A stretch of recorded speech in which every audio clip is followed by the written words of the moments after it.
Neste livro do Irreal ao Real, nós somos lembrados que quando fazemos as coisas pela glória de Deus, que estas coisas repercutem muito mais internamente e externamente também. E isso o livro nos mostra narrando um episódio de alguém que faz uns pães para uma pessoa que estava muito carente de compreensão, de afeto e de amor. E quando a pessoa comeu aqueles pães, começou a se transformar. Passou por uma grande transformação, inclusive superou o trauma que lhe havia causado o suicídio de um filho único. Então, quando se pergunta qual era o milagre daqueles pães, porque eram pães iguais aos outros, a pessoa respondeu que eles tinham sido feitos não para aquele senhor que estava carente, mas que aqueles pães tinham sido feitos em glória a Deus. Por isso é que talvez tenham feito aquele efeito. Então, nós que fazemos as coisas por tantos motivos, fazemos as coisas por necessidade, fazemos as coisas porque somos obrigados a fazê-las, ou fazemos as coisas para cumprir deveres, não é? Ou por interesse. Se nós fizéssemos todas estas coisas pela glória de Deus e não por esses motivos pelos quais fazemos, nós não temos ideia de que repercussão teriam estas coisas e que influência enorme estas coisas poderiam exercer. Isto de nós fazermos as coisas pela glória de Deus é algo que nós temos que ser relembrados, porque fazemos coisas o dia inteiro e a noite inteira nos sonhos. E será que fazemos algo pela glória de Deus? Será que nós nos lembramos de fazer algo pela vida única? Porque a vida é una, a consciência é única. Então fazer uma coisa por um setor ou por uma partícula desta consciência única tem sim muita força e muito valor, poderá ter até utilidade. Mas se nós fazemos algo, por menor que seja, em glória à consciência única, isto vem completamente transformado, com muito mais consciência da consciência única. Então, o resultado é muito diferente mesmo. E isto o livro nos explica muito claramente, dando este exemplo vivido deste Senhor. O livro também nos lembra que ao tratarmos uma pessoa, nós temos diferentes processos para cuidar daquilo. Além, naturalmente, de estarmos tratando da pessoa pela glória de Deus, não é? Porque se estamos fazendo aquilo pela pessoa, ou se estamos fazendo aquilo por um outro motivo, ou para ganhar dinheiro, ou para fazer o bem para quem precisa, enfim, tantos motivos nobres ou menos nobres, aquilo vai sim dar um resultado, sem dúvida nenhuma. Mas tratar uma pessoa pela glória de Deus e não por ela, isto não sabemos ao que pode levar. Precisaria realmente experimentar. Se a nossa capacidade de tratar, se a nossa capacidade de canalizar energia iria se ampliar, por estarmos fazendo pela glória do único, e não pelo motivo imediato e aparente com que se faz as coisas. Então, nesses processos de tratamento, quando vamos tratar alguém, quando vamos cuidar de alguém, ou cuidar da saúde de alguém, além de fazer aquilo pela glória de Deus, nós teríamos 3 processos de fazer aquilo, teríamos 3 caminhos para cuidar de uma pessoa. Um seria, segundo o livro do Irreal ao Real, nós buscarmos, junto com a pessoa, os núcleos não resolvidos nela, as coisas que ela tem não resolvidas, isto é, estarmos remexendo nas coisas que ela retém. Mas quando nós usamos este processo de falar com a pessoa a respeito de coisas que aconteceram com ela, este processo pode ser usado eventualmente positivamente se a pessoa tem capacidade de elaborar inteligentemente aqueles assuntos. Mas se ela ficar recordando só para se lembrar, isto pode não ser tão bom quanto outros processos de tratamento. Então, se eu começo a conversar com uma pessoa a respeito de coisas que se passaram, para isto ser positivo e para isto ter uma repercussão espiritual na pessoa, precisa que ela saiba elaborar isto inteligentemente e não que ela fique revivendo aquilo, como quase todos fazem, porque relembrar uma coisa significa reviver. E se no reviver a pessoa não transmuta, aquilo é como viver de novo. Isto é, a marca fica mais funda, embora os psicólogos achem que cura. Mas a marca ficou mais funda, porque aquilo foi revivido. Então a pessoa teria que ter capacidade para, ao mesmo tempo que relembra, transmute aquilo, que modifique aquilo, que transforme aquilo. Então não basta nós recordarmos uma coisa que aconteceu. Isto vai apenas fazer com que a gente reviva aquilo. No plano mental, é como se aquilo fosse feito de novo.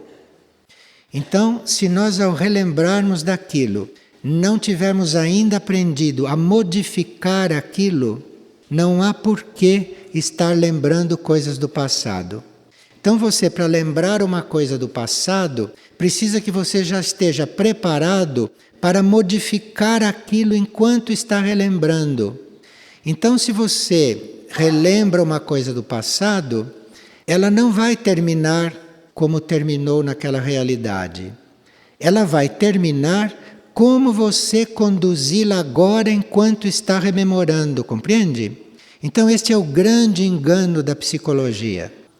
Mas, nesse processo de nós ajudarmos os outros, reencontrando núcleos confusos e não resolvidos dele no passado, precisa que nós tenhamos esta chave e que a pessoa também tenha esta chave, porque senão, embora psicologicamente a pessoa possa até se sentir aliviada, o resultado no plano mental é que aquilo foi revivido e aquilo ficou gravado uma vez mais na memória da pessoa, na memória interna da pessoa. De forma que isto é uma informação bastante útil para nós, que estamos a todo momento em contato com assuntos das outras pessoas, não? Porque somos, inclusive, testemunhos ou colaboradores nos fatos das outras pessoas, muitas vezes.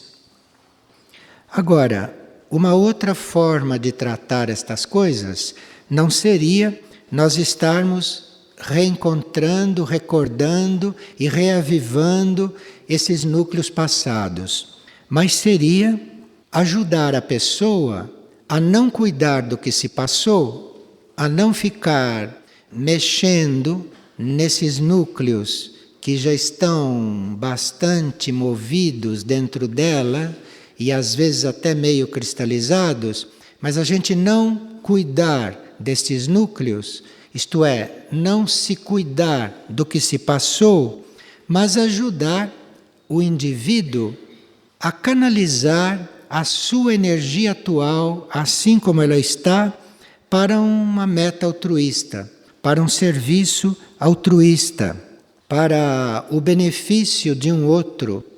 Então, em vez dela ficar querendo resolver os problemas dela, rememorando, revivendo, uma forma da pessoa se resolver é ela canalizar a energia atual dela corretamente, Corretamente quer dizer em benefício de um outro, ou em benefício de um grupo, ou em benefício de um planeta, de um serviço cada vez maior.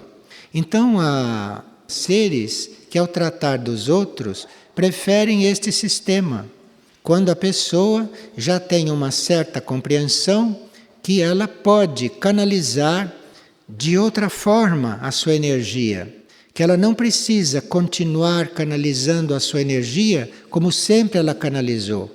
Ela pode encontrar uma outra forma, pode aplicar as suas forças, os seus dons, a sua energia, não mais pensando em si própria, por exemplo, manipulando as suas próprias situações internas e psicológicas.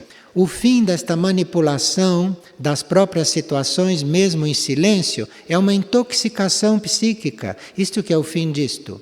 Então, em vez de se auto-intoxicar, procurando resolver as suas coisas da forma como sempre resolveu, seria mais ativo, mais positivo, segundo o livro, nós pegarmos esta energia e canalizarmos esta energia, em vez de ser pensando em nós, nos referindo a nós, buscando os nossos núcleos, mas pegar toda esta força e colocar numa coisa mais útil, colocar numa coisa que é necessária para um outro, ou que é necessária para um grupo. E com isto, segundo o livro, isto cria uma energia positiva tão grande, isto cria uma soma tão grande de forças que acaba anulando aquilo que estava eventualmente aí no ser, causando desarmonia e desequilíbrio.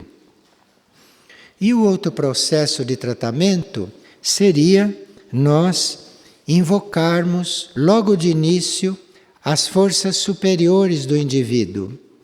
Então, um indivíduo chega para um tratamento, ou um indivíduo pede ajuda, ele está envolvido com um oceano de forças, de um certo nível dele. As forças que o envolvem, as forças que o condicionam, são de um certo nível dele, porque nós temos muitos níveis. Então, esses níveis que nós chamamos de níveis problemáticos, esses níveis que nós chamamos de níveis desequilibrados ou desarmonizados, que precisam de cura, que precisam de tratamento, nós temos que reconhecer o nível destas energias e dessas forças. E antes de começarmos a lidar com isto, antes de começarmos a tratar com este nível do indivíduo, aonde está o ponto a ser tratado, nós, antes de começarmos a mexer com estas forças que não estão equilibradas, antes de nós começarmos a mexer com isso, nós invocamos as forças do indivíduo de um outro plano, de um outro nível. Invocamos as forças superiores do indivíduo. E isto é feito ocultamente, isto é feito internamente, quando nós, em princípio, quando tratamos com os outros, invocamos as nossas próprias forças superiores. Então, se nós vamos tratar de alguém, ou se vamos ajudar alguém, seria muito importante que nós nos lembrássemos, antes de fazer alguma coisa, de nos coligarmos com o nível mais alto nosso que nós pudermos alcançar. Isto se faz com a intenção, isto se faz com a aspiração, com o desejo de estar em um nível elevado. Então, quando você apelou para esse seu nível elevado de discernimento, de ação, de força, você contata aquele mesmo nível do indivíduo. E se você está invocando as forças superiores em você, no nível que você alcança com esta invocação, você faz ponte com aquele mesmo nível do indivíduo. Então você não vai fazer magia, você não vai chamar os níveis superiores do indivíduo, porque você não é Deus ainda. E você também não é a alma do outro. Então você não pode fazer magia com o outro. Você não pode apelar para um nível do outro e começar a chamar aquilo, porque você não sabe se a estrutura do outro está preparada para aquilo. Mas você pode fazer isto com você. Você pode se elevar no seu melhor nível quando vai tratar um outro. E o seu melhor nível deve ser um nível além do nível normal do outro, porque senão você não teria sido posto tratando do outro pelo karma ou pela luz que guia todos esses processos de serviço evolutivo, principalmente no campo da cura. Então, não se trata de você invocar diretamente as coisas do outro, mas de você subir ao seu melhor nível, porque daquele nível você vai estimular o outro, claro que com consentimento interno, tanto da alma do outro quanto da sua. E depois, um outro ponto muito prático, importante e oportuno, que o livro nos relembra e que o livro nos traz, é o uso das nossas mãos. Porque nós estamos usando as mãos o tempo todo. A pessoa que fez os pães usou a mão para fazer os pães. Você, quando serve um copo d'água para o indivíduo, você está usando as suas mãos. Você, quando toca um indivíduo, você está usando as suas mãos. Então, essas mãos, segundo o livro, podem ter um sentido diferente no seu trabalho. Essas mãos têm um valor diferente, segundo certas atitudes tuas, segundo certos trabalhos que você faz com você.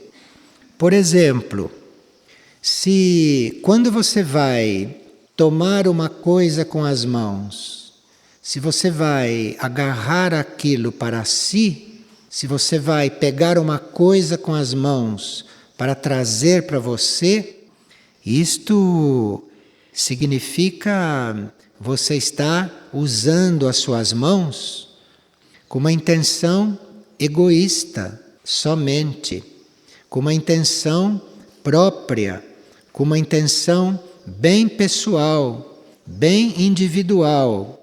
Então, o toque destas mãos e o que estas mãos transmitem é algo muito diferente que quando você apanha uma coisa, não para tomá-la para si, mas você está usando a sua mão para, eventualmente, fazer um uso de uma coisa. Mesmo que seja uma coisa para você, um alimento que você pegue para você se alimentar, você está fazendo aquilo, não pegando aquilo para si, mas você está usando a sua mão para trazer aquilo para um corpo que precisa daquele alimento. Isto é muito diferente. Esta mão tem outra vibração, esta mão tem outro valor. E o alimento que está nesta mão, até de onde ele foi tomado, até que você o receba, este alimento recebe desta mão uma energia muito diferente do que aquela mão que o agarrou e que o colocou para ser ingerido com fome, com egoísmo. Compreende a sutileza destas coisas? Então, o uso da mão é muito importante quando vai se trabalhar com as mãos.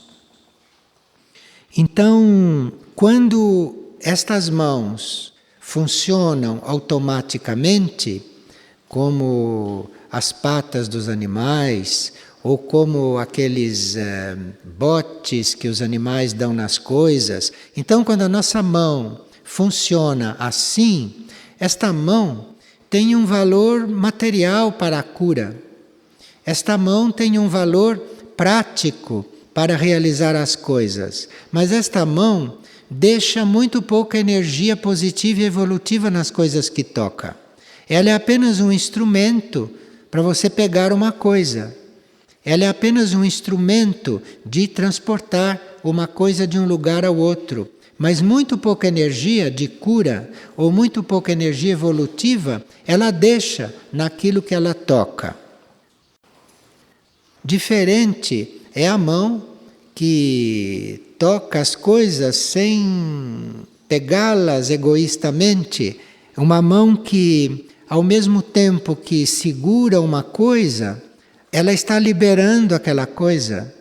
Ela não está trazendo aquilo para si, ela está liberando aquilo, ela está deixando aquilo livre, inclusive para não vir se acontecer algo que impeça daquilo vir. Nós não estamos falando só das mãos, né? Nós estamos falando das nossas atitudes todas, aqui representadas pela mão.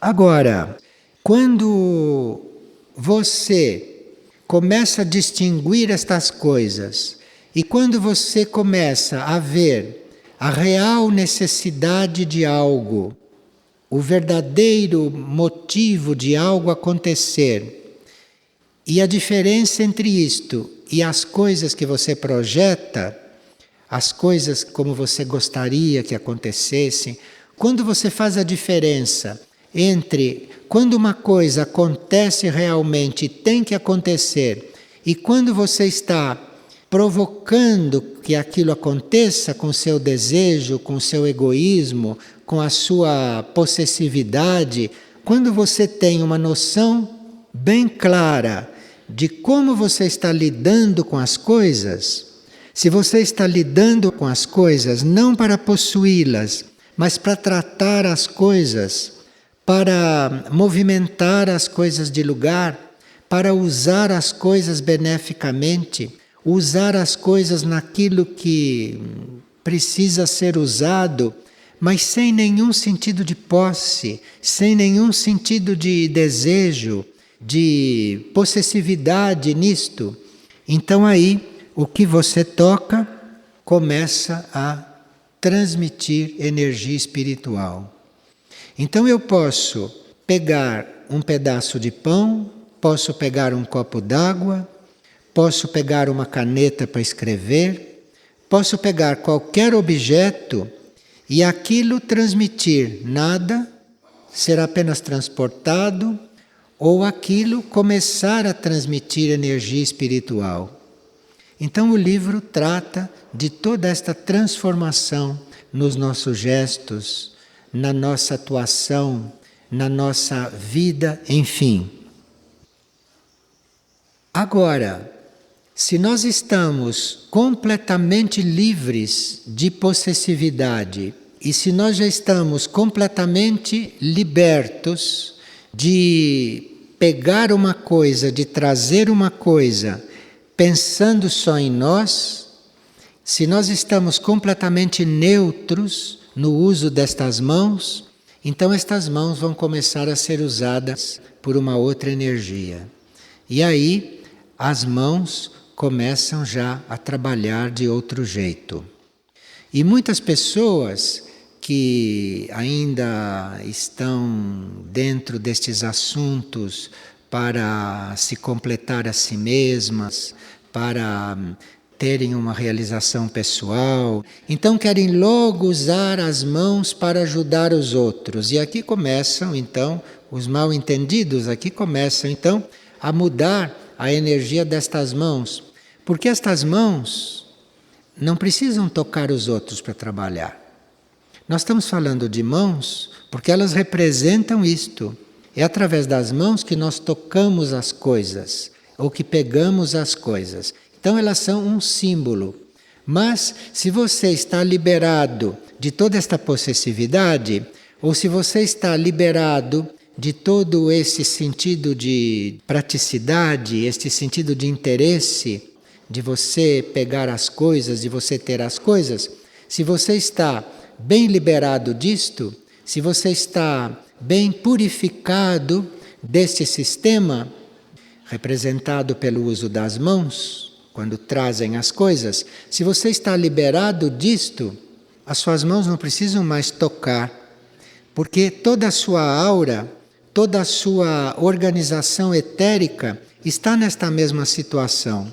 Então você começa a irradiar, você começa a fazer com a sua aura, você começa a fazer com a sua energia, com aquilo que você irradia, o que as suas mãos fariam.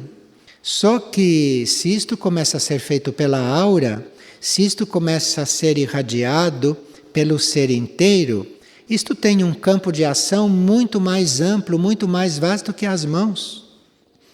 Então, no início, nós temos que usar as mãos para certas coisas. Mas, se estas mãos entram num certo ritmo evolutivo, se o uso destas mãos se transforma, o que nós fazíamos com as mãos em matéria de tratar, em matéria de tocar os outros, em matéria de dar para os outros as coisas através das mãos, isto tudo se amplia muito e isto começa a acontecer através da sua aura. É claro que a sua aura não pode dar um pedaço de pão a um outro. Você precisa da mão para fazer isto. Mas a aura passa para o outro muito mais do que um pedaço de pão passa. Muito mais. Então aqui são níveis de trabalho. Aqui são campos de trabalho que vão se abrindo, que vão se ampliando, que vão aumentando. É uma capacidade que vai aumentando e isto tudo começa de uma maneira muito simples, que é com o uso das suas mãos. Como você usa as suas mãos? Como é que você emprega as suas mãos quando vai tocar as coisas, quando vai pegar as coisas, quando vai passar as coisas para os outros? Tudo começa aí. De uma forma muito simples. Então nós estamos nesse exercício o dia todo. Estamos nesse exercício sempre.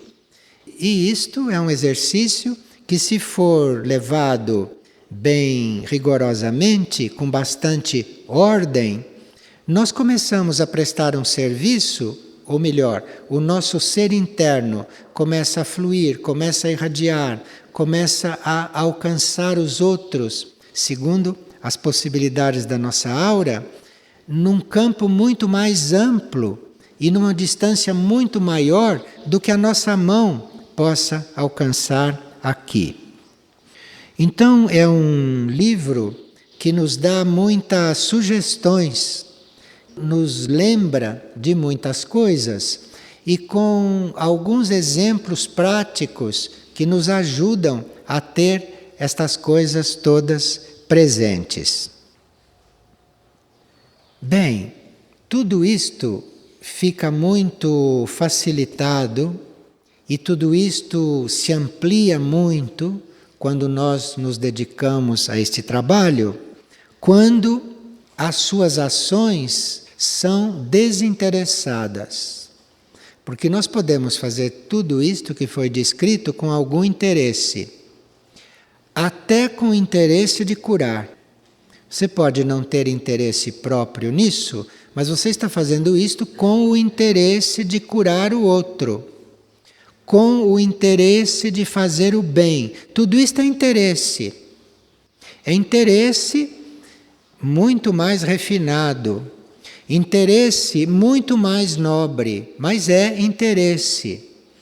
Então, o serviço ou aquilo que se faz é feito pela coisa em si, ou é feito pela glória da consciência única, é feito pela glória de Deus, enfim. É um termo bem impessoal, um termo que não encontra nenhum correspondente aqui na Terra e nem na pessoa humana que está fazendo o trabalho. A glória de Deus é uma coisa completamente superior, completamente destacada de todas estas coisas que nos prendem à matéria, que nos ligam com aquilo que a gente faz. Então, se esta ação, se este serviço, ou se esta vida, se este trabalho, ele é totalmente desinteressado, isto é, você fazer, você agir sem nenhum interesse, nem sequer o interesse de fazer o bem. Isto fica puro. E aí então entra uma energia que se pode observar o quão diferente é de quando se faz alguma coisa por um motivo qualquer, humano, material, por mais nobre que seja. Agora, nós vamos chegando a isto e vamos conseguindo esta sintonia quando suportamos as nossas provas e as nossas crises de uma maneira correta. Porque se quando chega uma prova, ou se quando chega uma crise, você se abala, você sofre, aquilo mexe com você, então isto não pode acontecer desta forma como foi descrita. Isto não pode acontecer e nem você vai conseguir fazer uma coisa desinteressadamente. Porque se você passa por uma prova, ou se você passa por uma crise, que todos nós passamos, não é? Por diferentes provas e diferentes crises. E quando nos oferecemos para a evolução superior, as provas e a crise são contínuas. Porque assim nós vamos ganhar o tempo perdido de centenas de encarnações. Tempo perdido. Então, quando você decide, quando você realmente se oferta para o serviço desinteressado, vem uma série de crises e uma série de provas que você tem que aprender a passar por elas muito tranquilamente, com muita neutralidade, com muita imparcialidade, que é para você poder ir compreendendo o que aquela prova e o que aquela crise está trazendo para você. Uma coisa básica também em tudo isto é você ser completamente indiferente à estimulação que o dinheiro e que as coisas materiais possam exercer sobre você. Porque com um pequeno exame de consciência já se pode perceber quantas ações nossas são determinadas por interesses materiais. Quantas coisas nós fazemos, não digo só por dinheiro, ou estimulado por bens materiais. Nós temos que lidar com dinheiro, direto ou indiretamente, queiramos ou não, porque o dinheiro neste mundo de superfície, é uma das molas, não? Para que as pessoas façam as coisas. Então, nós temos sim que lidar com o dinheiro, temos sim que lidar com os bens materiais, mas como se não estivéssemos lidando. E o homem de superfície ainda precisa disto para funcionar dentro de um certo nível material de trocas. Desvirtuou completamente isto, isso está irreconhecível como sistema de trocas, porque o dinheiro deixou de ser sistema de troca, o dinheiro hoje é um objeto de ambição, é um motivo de muitos crimes, não? Como nós sabemos, crimes planetários. Então nós temos que lidar com isto como se não estivéssemos lidando. E assim com todos os bens materiais, com tudo aquilo que é material. Veja, quando vocês estão lidando com uma pessoa, vocês não lidam com aquela pessoa como se não estivessem lidando, porque se estivessem lidando corretamente com aquela pessoa, ninguém ia chorar quando aquela pessoa desencarnasse. Se você acha falta em alguém que desencarnou, isso é porque você não lidou corretamente com aquilo. Você não lidou com aquilo da forma correta. Você lidou de uma forma que criou ali um apego, que criou ali uma situação doentia, que aquilo sai da sua frente e você acha falta. Então, você lidou com aquilo de uma forma doentia. Nós temos que aprender a lidar com as coisas materiais, inclusive com as pessoas, porque as pessoas são o lado material, né, das almas. As pessoas são o lado material dos seres. Então você tem que lidar com este material como se você não estivesse lidando. Você está lidando realmente com o que está dentro daquilo. E o que está dentro daquilo não é nenhuma peça material.